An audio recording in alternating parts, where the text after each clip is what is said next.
સીતારામને જય શ્રી કૃષ્ણ।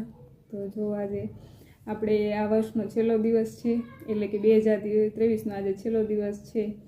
તો એ બધાયનો ખૂબ ખૂબ સારો ગયો હશે આ વર્ષ, એવી હું આશા રાખું છું। અને આવનાર વર્ષ પણ બધા માટે ખૂબ જ સારું જાય એવા માટે હું ભગવાન પાસે પ્રાર્થના કરીશ કે બધાયને જીવનમાં સુખ, શાંતિ અને સમૃદ્ધિ આપે ભગવાન।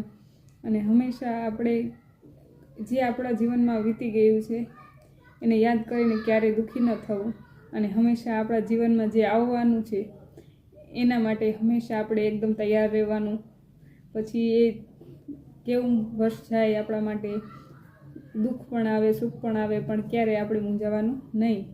એટલા માટે બધાયને નવા વર્ષની શુભકામનાઓ, અને કે આ વર્ષ બધાયના જીવનમાં એકદમ સુખ, શાંતિ અને સમૃદ્ધિ લઈ આવે એવી જ આપણે બધા ભગવાન પાસે પ્રાર્થના કરીશું।